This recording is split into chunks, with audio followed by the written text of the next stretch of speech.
el hombre con quien compartí 38 años de mi vida. Me rió en la cara y dijo que yo ya no servía para nada. Estaba sola, sin dinero y sin a dónde ir. Cuando un abogado tocó mi puerta con una noticia que me volteó la vida de cabeza.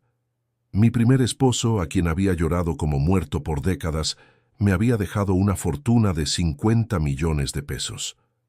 Pero había una condición, y detrás de esa condición había una verdad que jamás podría haber imaginado.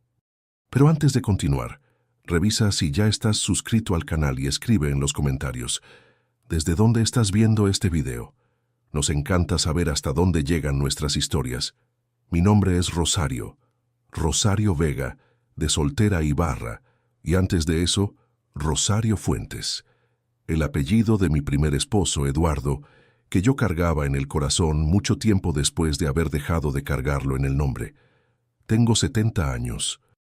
Y hasta el mes de abril del año pasado, todavía creía que la vida me había dado lo que merecía. Un hogar, una familia, una historia que tenía sentido. Fue un lunes por la mañana cuando Gerardo puso los papeles sobre la mesa de la cocina.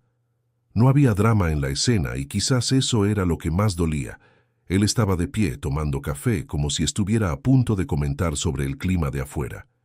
Los papeles eran documentos de divorcio, ya firmados por él, ya preparados por un abogado que yo nunca había visto. Gerardo había planeado aquello por meses, mientras yo le lavaba la ropa, le cocinaba, cuidaba la casa que ahora, descubriría, estaba registrada únicamente a nombre de él. 38 años. Ese era el tiempo que yo había invertido en ese matrimonio. No estoy diciendo que fue un matrimonio perfecto, ni de lejos. Gerardo siempre tuvo una manera de hacerme sentir pequeña, una manera de usar las palabras como herramientas para encogerte. Pero yo era de la generación que aprende a aguantar, que aprende a doblar las esquinas ásperas de la vida y seguir adelante sin quejarse mucho. Tenía a mi hija, Camila. Tenía mi rutina. Tenía la ilusión de que eso era seguridad. La seguridad se fue junto con Gerardo aquella mañana. El proceso de divorcio duró 7 meses. Salí de él con una cantidad pequeña, lo suficiente para quizás 4 o 5 meses de renta en un cuarto sencillo, y con mi ropa dentro de 2 maletas. La casa se quedó con él. El carro se quedó con él. Hasta el sillón de madera donde yo había amamantado a Camila se quedó con él, porque era parte del mobiliario de la casa, y la casa era de él en el papel. Camila intentó ayudarme. Ella tenía sus propios problemas. 2 hijos pequeños, un esposo con trabajo inestable, un departamento demasiado pequeño para una persona más. Yo no quise ser una carga. Esa es la parte que la gente de afuera no entiende sobre las mujeres de mi generación. La vergüenza de necesitar. La vergüenza de haber llegado a los 70 años y no tener a dónde ir. Terminé en una pensión en el centro de Guadalajara. El cuarto olía a humedad y el ventilador ruidoso en la pared nunca llegaba a refrescar nada de verdad. El baño era compartido con otros 4 cuartos. Me despertaba todos los días a las 5 de la mañana, no porque lo necesitara, sino porque el sueño simplemente no se quedaba. Fue durante una visita de Camila a la pensión que ella me contó, con un poco de pena, lo que había escuchado por terceros. Gerardo estaba con otra mujer, alguien mucho más joven, una clienta de su despacho. Y cuando el nombre de Rosario fue mencionado en una reunión social entre conocidos en común, Gerardo había reído, de verdad reído, y dicho que yo era demasiado vieja para ser problema de alguien, que a estas alturas nadie me necesitaba. Me quedé sentada en la orilla de la cama de la pensión después de que Camila se fue, y sostuve esas palabras dentro del pecho por un tiempo largo. Dolían de una manera específica, el tipo de dolor que no es agudo, sino profundo, el tipo que se va quedando. Pero no lloré, no esa noche. Aprendí hace mucho tiempo que algunos dolores son demasiado grandes para las lágrimas. Piden otra cosa, piden silencio, piden que respires profundo y decidas qué vas a hacer después. Yo todavía no sabía que el después estaba a punto de llegar de una manera que jamás habría imaginado. Fue una tarde de martes, casi 3 semanas después de instalarme en la pensión, cuando el hombre apareció. Yo estaba en la salita de entrada, intentando leer una revista vieja que alguien había dejado en la mesita, cuando la dueña de la pensión vino a llamarme. «Doña Rosario, hay un señor aquí preguntando por usted. Dice que es abogado». Era un hombre de unos 50 y tantos años, cabello gris en las sienes, traje oscuro, un portafolio de cuero negro bajo el brazo. Tenía el porte cuidadoso de quien está acostumbrado a dar noticias complicadas. Nos sentamos en un rincón de la salita. Me preguntó si yo era Rosario Ibarra, anteriormente Rosario Fuentes. Le dije que sí, con un hilo de aprensión creciendo en el estómago. «Señora», dijo él, con voz baja y directa, «su primer esposo, Eduardo Fuentes, falleció el mes pasado. Dejó un testamento, y usted es la beneficiaria principal. Yo no entendí al principio. Eduardo había muerto. Yo sabía eso. Había recibido la noticia en 1987. Había llorado. Había pasado la página y seguido adelante. Hasta le había prendido una veladora en la Basílica de Zapopan en el aniversario de su muerte por muchos años seguidos. El abogado me miró con una expresión que yo solo podría describir como cuidadosa. «Señora Rosario», dijo, «Eduardo Fuentes no murió en 1987. El ventilador en la pared seguía haciendo ruido.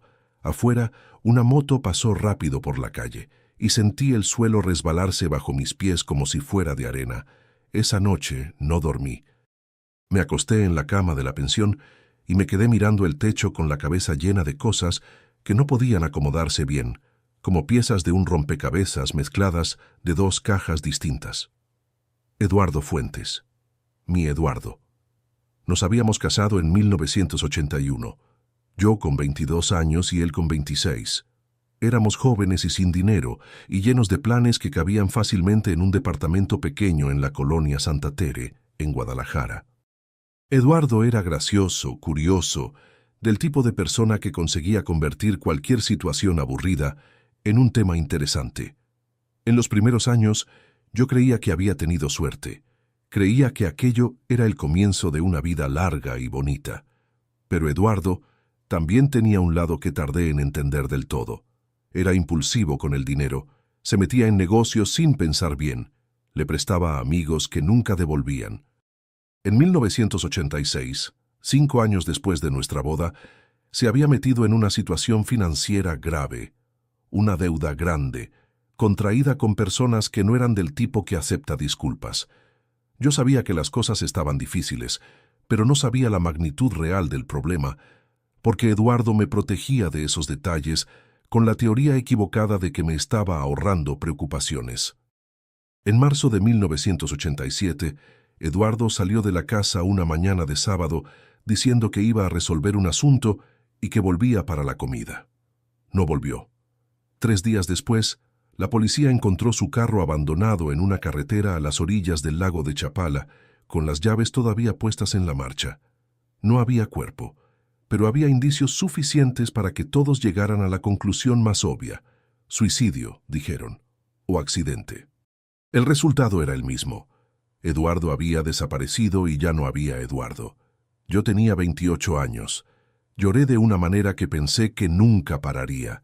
Me tomó meses poder salir del departamento con normalidad. Y después de todo eso, reconstruí mi vida con las manos, pieza por pieza, hasta encontrar a Gerardo años después y creer en una segunda oportunidad. Y ahora el abogado, cuyo nombre era el LIC, Marcos Pedraza, de un despacho en Ciudad de México, me estaba diciendo que Eduardo había desaparecido a propósito, que había huido de las deudas, asumido una nueva identidad usando su segundo nombre y el apellido de la abuela materna, y recomenzado desde cero en el norte del país, que había construido una vida entera en Monterrey, entrando al ramo de la tecnología en los años 90, cuando el sector todavía era nuevo en México, y saliendo de ahí décadas después como un hombre muy rico. Que había muerto en febrero de ese año, a los 68 años, por un problema cardíaco, y que en su testamento actualizado por última vez 2 años antes de su muerte, le había dejado todo el patrimonio, valuado en aproximadamente 50 millones de pesos, a Rosario Ibarra, su esposa legítima al momento de su desaparición. 50 millones. Me quedaba repitiendo el número mentalmente y no se volvía nada concreto. No se volvía imagen, no se volvía sensación. Era solo un número flotando en el aire de la salita de esa pensión mientras el ventilador hacía ruido. Pero hay una condición: el LIC. Pedraza había dicho, antes de cerrar nuestra conversación esa tarde. Me había dado su tarjeta y dicho que regresaría al día siguiente para explicar todo con detalle. Que yo necesitaba tiempo para asimilar. Yo había asentido sin palabras, y él había salido con el mismo porte cuidadoso con que había entrado. Acostada en esa cama, intenté juntar al Eduardo que yo había conocido con el Eduardo que el LIC Pedraza había descrito, el hombre que salía sonriendo del departamento el sábado por la mañana, cargando la herencia de 50 años de culpa en el bolsillo, el hombre que me había hecho viuda sin jamás haber muerto. Él había sido cobarde, eso lo sabía sin ninguna duda, pero debajo del coraje, y había coraje, un coraje viejo y encendido, había también algo extraño que tardé en identificar. Una especie de alivio, porque significaba que no había sido la muerte lo que nos había separado. Había sido una decisión, la decisión de él, no la del destino. Y las decisiones, a diferencia de la muerte, pueden ser respondidas. A la mañana siguiente, el LIC Pedraza llegó puntual con 2 cafés de la nevería de la esquina, un gesto pequeño que noté y guardé. Nos sentamos en la misma salita y él abrió el portafolio con la organización meticulosa de quien respeta el peso de lo que está presentando. La condición era la siguiente: por las complejidades legales relacionadas con la desaparición de Eduardo y la ausencia de acta de defunción formal en su momento, la sucesión necesitaba ser homologada por un juez. Para eso, yo tendría que presentarme personalmente a una audiencia en Monterrey dentro de 60 días, presentar documentación que comprobara mi identidad como esposa legítima de Eduardo al momento de su desaparición y participar en un proceso de verificación que incluía el análisis de testigos y documentos históricos de nuestro matrimonio. Si el juez quedaba satisfecho, la herencia sería transferida a mí conforme al testamento. Había, sin embargo, una complicación que el LIC Pedraza mencionó con la misma voz cuidadosa de siempre. Eduardo había tenido una hija de una relación en los años 90 en Monterrey, llamada Verónica, que tenía 44 años y no había sido contemplada en el testamento, y que había sido notificada sobre la existencia de la herencia y sobre mi condición de beneficiaria 2 semanas antes. 2 semanas. 2 semanas de ventaja para una mujer que tenía todo que perder. «Lo voy a hacer», le dije al LIC Pedraza. Él asintió, sin sorpresa. Y yo pensé que quizás él ya lo sabía, desde que me había encontrado en esa pensión con el ventilador ruidoso, que yo no era el tipo de mujer que se raja. Había una caja de cartón en el cuartito de triques de Camila. Era una caja pequeña, reforzada por dentro con periódico viejo, y yo la había cargado en cada mudanza de mi vida desde 1987 sin abrirla ni una sola vez. No porque hubiera olvidado lo que había dentro, sino exactamente porque lo sabía. Dentro estaba todo lo que quedaba del tiempo con Eduardo. Le pedí a Camila que me dejara sola en el cuartito unos minutos. Ella se fue sin preguntar. Mi hija tiene esa cualidad rara de saber cuándo no preguntar. Me senté en el piso de loseta fría y abrí la caja despacio, como si el apuro pudiera despertar algo que estaba dormido ahí adentro. El acta de matrimonio estaba encima, doblada en 4, amarilla en los dobleces pero legible. Fechada el 14 de junio de 1981, en el Registro Civil de Guadalajara. Rosario Ibarra y Eduardo Augusto Fuentes. Ahí estaban los dos, en papel y tinta, jóvenes e ignorantes de todo lo que estaba por venir. Debajo del acta había fotografías. Nosotros dos en la fiesta de bodas, él con traje beige, yo con un vestido que mi mamá había ayudado a coser. Una foto en las playas de Puerto Vallarta, primer aniversario. otra en una carne asada con amigos cuyos nombres ya casi no recordaba. Eduardo sonreía en todas con esa sonrisa un poco chueca que yo había amado mucho antes de aprender, que las sonrisas no garantizan nada. También había cartas, 3 cartas que él me había escrito durante un viaje de trabajo en el primer año de casados, antes de que existieran los celulares, cuando la gente todavía escribía cartas de verdad. La letra era pequeña e inclinada hacia la derecha, con algunos borrones que me recordaban que Eduardo siempre sostenía el bolígrafo con demasiada fuerza. En el fondo de la caja había algo pequeño que yo había olvidado por completo. Un papelito doblado escrito a mano que él había metido en mi bolsa en algún aniversario de los primeros años. No era exactamente una carta de amor. Eduardo no era dado a las declaraciones. Era más una lista de cosas que le gustaban de mí, escrita con el estilo práctico y ligeramente torpe que era la marca de su cariño. Terminaba con: «Gracias por haberte quedado conmigo hasta ahora». Sostuve ese papel por un rato sin poder soltarlo. Hasta ahora había escrito, como si ya supiera que la permanencia no estaba garantizada, como si ya se estuviera despidiendo de una manera que yo no había entendido en ese momento. No lloré. Había algo dentro de mí que había decidido, sin que yo tomara conciencia de la decisión, que todo ese proceso exigía que yo me mantuviera entera, que las lágrimas podían esperar. Volví a meter todo en la caja con cuidado y fui a hablar con Camila. Contárselo a ella fue la parte más difícil, no por la historia en sí. Camila es fuerte, siempre lo ha sido, sino porque vi en su cara el mismo proceso que yo había vivido. La sorpresa, el coraje, la confusión y al final una especie de determinación callada que claramente había heredado de algo que estaba en mí. Quiso acompañarme a Monterrey. Le dije que no, todavía no, que necesitaba entender la situación antes de llevar a alguien más dentro de ella. Camila discrepó en silencio, de la manera en que discrepa cuando sabe que no va a ganar. El boleto a Monterrey fue comprado por el despacho del Lic, Pedraza, cubierto por el caudal hereditario de Eduardo. Era la primera vez que yo viajaba en avión en más de 12 años.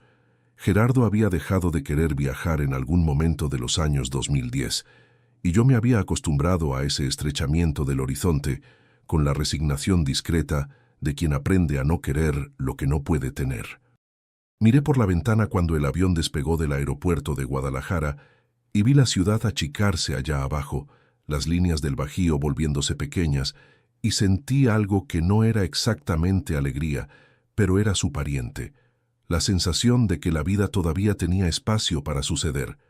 El departamento que el despacho había reservado para mí en Monterrey era sencillo, pero limpio, con un balcón que daba a una calle arbolada en la colonia del Valle.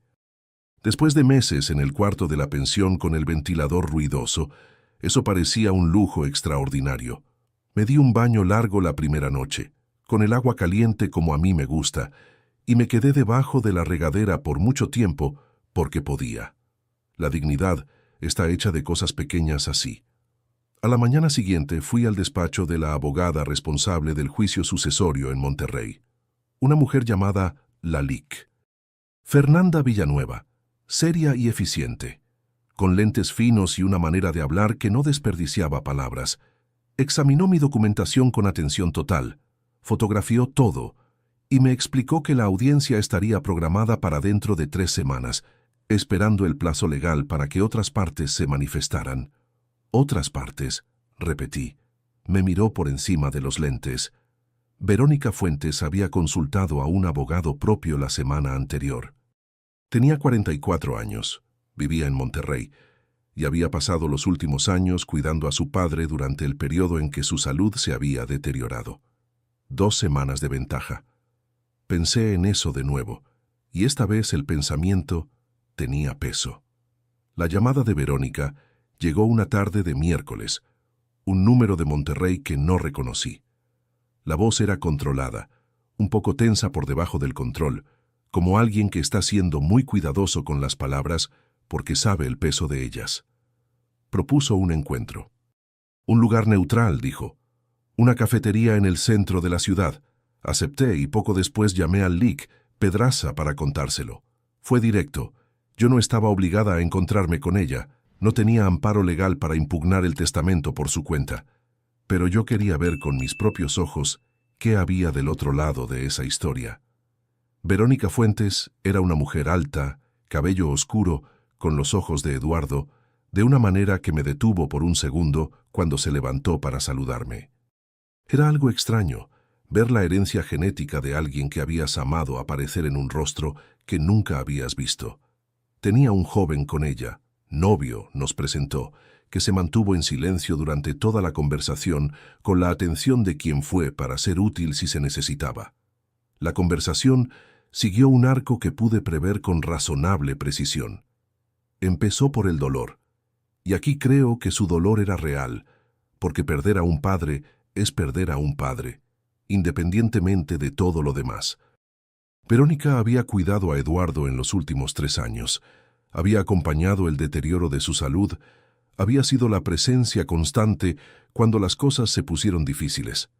Y al final, él había dejado todo a una mujer que había abandonado décadas atrás y que ni siquiera sabía que estaba vivo.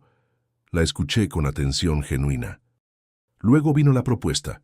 Quería que yo considerara desistir voluntariamente del proceso, permitiendo que el juicio sucesorio fuera a disputa, donde ella podría entrar con una demanda de reconocimiento como dependiente económica de hecho, a cambio de una compensación de 12 millones de pesos. 12 millones para que yo renunciara a 50. La miré por un momento antes de responder. Le dije que necesitaba pensarlo. Era mentira. Yo no tenía ninguna intención de ceder, pero necesitaba saber qué haría ella después cuando entendiera que el camino amigable no iba a funcionar. Lo descubrí más rápido de lo que esperaba. Cuando regresé al departamento esa tarde, la sensación era inmediata. Alguien había entrado. No había nada obviamente revuelto, pero yo tengo el hábito viejo de dejar las cosas en posiciones específicas. La bolsa con el asa volteada hacia cierto lado, un libro en cierto ángulo sobre la mesa, y esas posiciones estaban diferentes, discretamente diferentes, pero diferentes. Fotografié el departamento antes de tocar cualquier cosa. Luego llamé al LIC, Pedraza y al administrador del edificio. El registro de entrada del portón eléctrico mostraba un acceso realizado durante la ventana de tiempo en que yo estaba en la cafetería con Verónica. La cámara de seguridad era de baja resolución, pero mostraba una figura masculina que podía ser el novio de ella. Esa fue la primera evidencia formal que entró al proceso. Días después, Camila me llamó desde Guadalajara, con la voz tensa. Una mujer se había presentado en su casa diciendo ser de una empresa de consultoría y había hecho preguntas sobre mí, sobre mi salud mental, mis hábitos, sobre cómo había sido mi matrimonio con Eduardo. Había dejado una tarjeta de presentación. La tarjeta tenía el nombre de una asesoría jurídica contratada por Verónica Fuentes. La LIC. Villanueva tomó medidas de inmediato. Se envió una notificación extrajudicial al abogado de Verónica, documentando el contacto con mi hija como potencial intimidación de testigo. La respuesta del abogado de ella fue indignada, un desdén calculado que no convencía a nadie. Pero la segunda evidencia ya estaba en el expediente. Esa noche Verónica me llamó directamente. El control del primer encuentro había desaparecido. La voz ahora era diferente, más dura, más directa. Me dijo que yo estaba haciendo todo más complicado de lo que necesitaba hacer, que tenía recursos, que tenía la historia con su padre que yo nunca podría tener.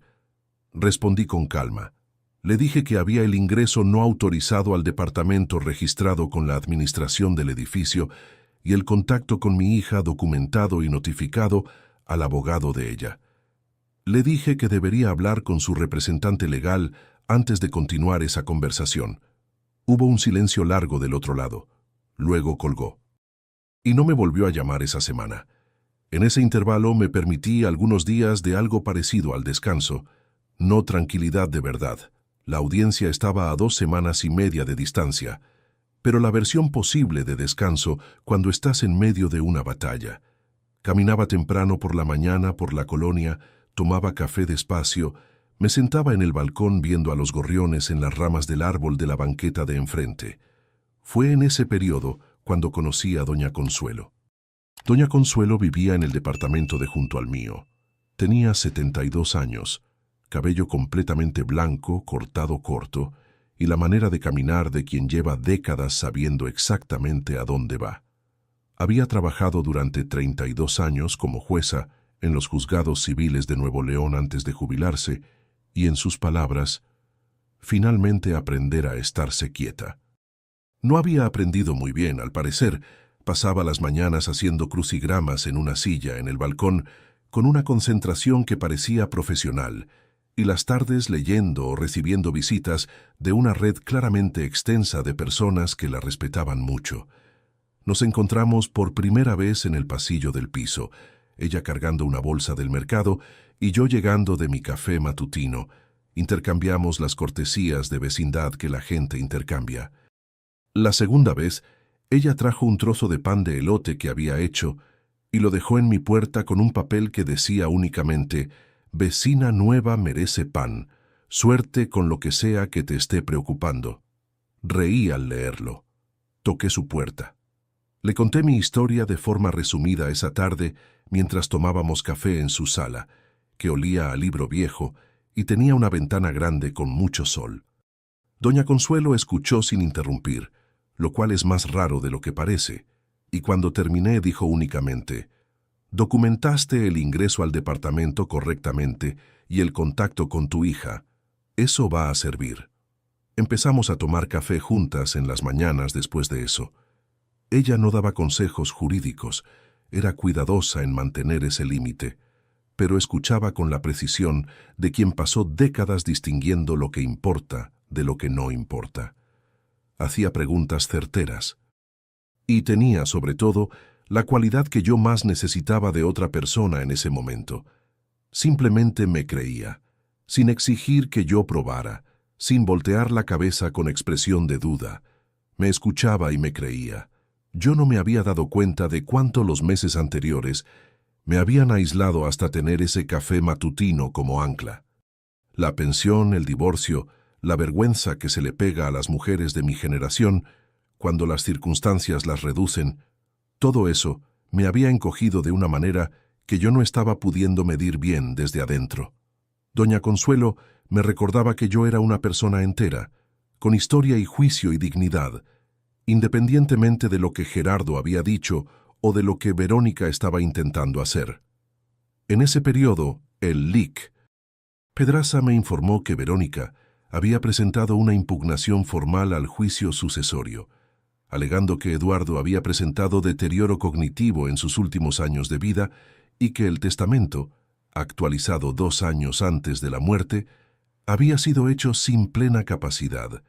Era un argumento jurídicamente débil, me dijo él, pero los argumentos débiles todavía necesitan respuesta y todavía consumen tiempo y energía. También había, descubrí poco después, una carta. Una carta manuscrita que Verónica había entregado a su abogado, alegando ser de Eduardo, escrita aproximadamente 3 años antes de su muerte, expresando dudas sobre la decisión de dejarme todo a mí. La carta había sido entregada como prueba. La LIC.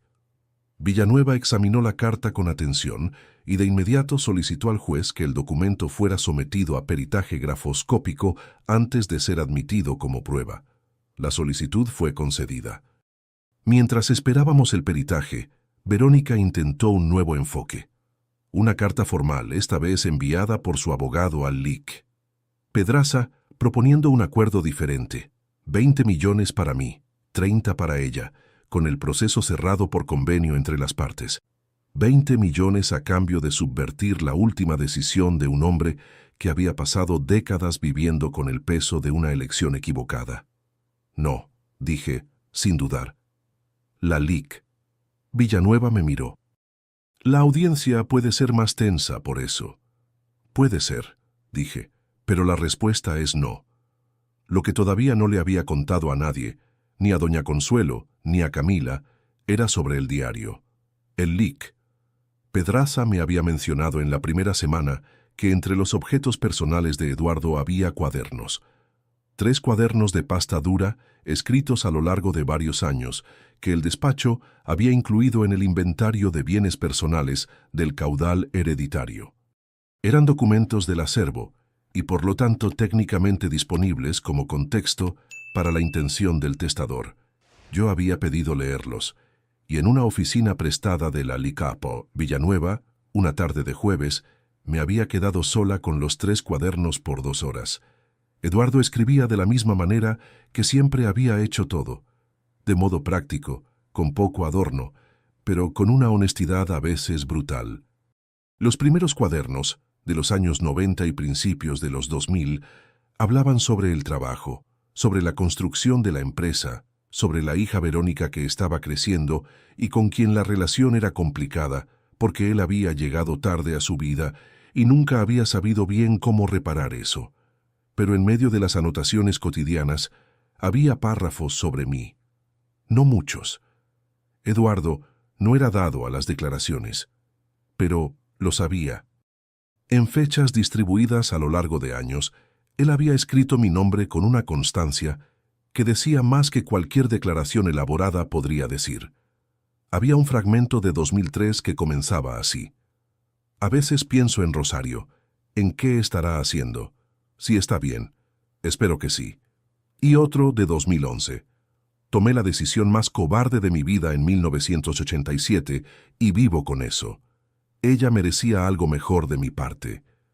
Me quedé con esos cuadernos en el regazo por un rato, después de terminar de leer, y no permití que las lágrimas llegaran en esa oficina. No porque estuviera tratando de ser fuerte, sino porque sentí que llorar ahí reduciría algo que era más grande que la tristeza. Era demasiado complicado para ser solo tristeza. Eduardo había pasado décadas cargando el peso de una decisión cobarde. Había construido una fortuna, había intentado construir relaciones, había llegado al final de su vida y mirado hacia atrás y decidido que lo último que podía hacer bien era devolverme lo que me había quitado. No por amor romántico, necesariamente, por reparación, por responsabilidad tardía, por el intento, hecho en papel y tinta legal, de ser el hombre que no había sido cuando joven. Los cuadernos fueron incluidos como evidencia contextual en el proceso. La caligrafía correspondía a las muestras autenticadas de los documentos personales de Eduardo, y el contraste con la carta presentada por Verónica, que había sido enviada a peritaje grafoscópico, era, como dijo la LIC, Villanueva con cuidado profesional, bastante significativo. El dictamen del peritaje llegó 11 días después de la primera audiencia. Era un documento técnico de 4 páginas, con análisis comparativos de 18 puntos de la escritura. La conclusión era directa. La carta presentada por Verónica como prueba no era consistente con las muestras autenticadas de la escritura de Eduardo. La datación de la tinta situaba la composición del documento en los últimos 8 meses. Eduardo había fallecido 14 meses antes. La carta era una falsificación. El abogado de Verónica se separó de su representación 2 días después de recibir el dictamen pericial. La separación de abogado a mitad de un proceso activo es un evento significativo. Decía más que cualquier declaración pública podría decir sobre lo que él creía respecto a la conducta de su cliente. Verónica intentó contratar nueva representación. 2 abogados declinaron, un tercero aceptó y se separó 4 días después. La audiencia final estaba programada para 10 días más tarde. El Juzgado Civil de Monterrey era un edificio de arquitectura de los años 70, con pasillos altos y esa luz específica de oficina gubernamental que nunca llega a ser completamente natural. La sala de la audiencia era más pequeña de lo que yo había imaginado por su nombre formal en los documentos. Una sala de paredes claras, filas de sillas que estaban a la mitad ocupadas, una mesa elevada donde estaría el juez. El juez se llamaba el LIC, Armando Palafox, un hombre de cabello canoso con la paciencia de quien ha visto cada variación posible de conflicto familiar y ha encontrado en todas la misma dinámica básica. Me senté en la mesa de los solicitantes con la LIC, Villanueva. Verónica estaba en la mesa opuesta con el tercer abogado, un hombre de expresión cerrada que había aceptado el caso demasiado tarde para entender todo lo que estaba en juego. El novio de ella estaba en las sillas del público. Lo noté y lo dejé pasar. El LIC. Pedraza estaba presente como abogado original del caudal hereditario, preparado para declarar sobre las circunstancias de la localización de la beneficiaria y la validez de la documentación. Doña Consuelo no estaba en la sala. No era su lugar y ella lo sabía, pero había hecho café esa mañana y dicho: «Sabes todo lo que necesitas saber. Habla con claridad». La audiencia siguió el ritmo previsible del proceso legal. Los documentos fueron presentados, la cadena de custodia establecida, los testimonios tomados. El LIC. Pedraza prestó declaración sobre cómo me había localizado y sobre la autenticidad del proceso de identificación. La médica de Eduardo, la doctora Carolina Matos, quien lo había atendido durante los últimos 6 años de vida, había enviado una declaración escrita detallada confirmando que Eduardo era cognitivamente capaz durante todo el periodo en que el testamento había sido escrito y actualizado. La última actualización, realizada 18 meses antes de la muerte, había sido firmada en presencia de la médica, del contador y del notario. El argumento del deterioro cognitivo no podía sobrevivir a ese nivel de documentación. Y todos en la sala lo sabían. Luego llegó el turno del abogado de Verónica para presentar su impugnación. Sin la carta falsa, que había sido excluida de la admisión de pruebas tras el dictamen pericial, lo que quedaba era testimonio emocional sobre los años de cuidado con el padre y una narrativa de injusticia que tenía atractivo humano pero debilidad jurídica. Verónica fue llamada a declarar. Su abogado hizo lo que pudo para construir la imagen de una hija dedicada y preterida. Ella habló sobre los cuidados de los últimos años, sobre la relación que había construido con su padre, sobre la ausencia que Eduardo había representado en su infancia. Nada de eso era mentira, sospechaba yo. Pero selección de hechos no es lo mismo que verdad completa. La Licrón Villanueva hizo el contrainterrogatorio con precisión. Estableció por el propio testimonio de Verónica que ella había contratado investigadores 3 semanas antes de que yo fuera localizada. Antes de tener cualquier amparo legal en el proceso, le pidió a Verónica que confirmara la fecha en que el novio había visitado a mi hija en Guadalajara, y ella lo confirmó, creyendo estar aclarando algo. Acababa de confirmar en registro oficial que un agente suyo había contactado a una potencial testigo en otro estado durante un proceso activo. El registro de acceso al departamento y la denuncia ante el Ministerio Público fueron incluidos formalmente sin comentarios. Entonces ocurrió lo que a veces ocurre cuando una persona está al límite de la tensión y empieza a percibir que el suelo está cediendo. Verónica giró la cabeza y me miró directamente a través de la sala. Ella estuvo 4 años en la vida de mi padre y aparece ahora para llevarse todo, dijo, sin responder a ninguna pregunta. No merece nada de esto. No significa nada. Él la había olvidado por completo.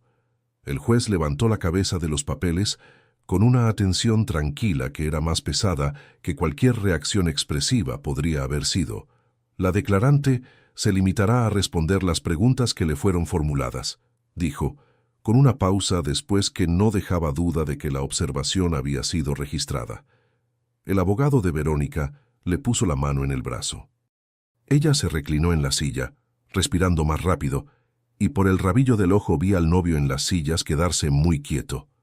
Yo me mantuve con las manos sobre la mesa, mirando hacia ningún punto específico, y pensé en los cuadernos de Eduardo.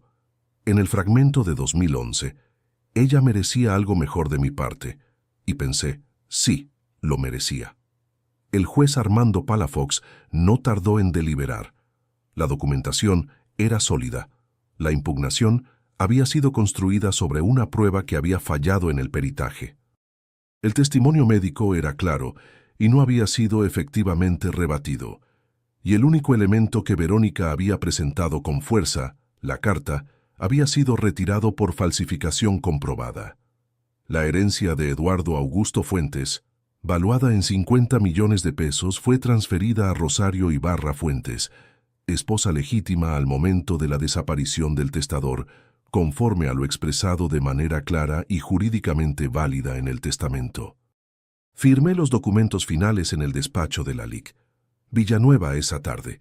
Mi mano estaba firme. El LIC. Pedraza estaba presente. Llamé a Camila en cuanto terminé.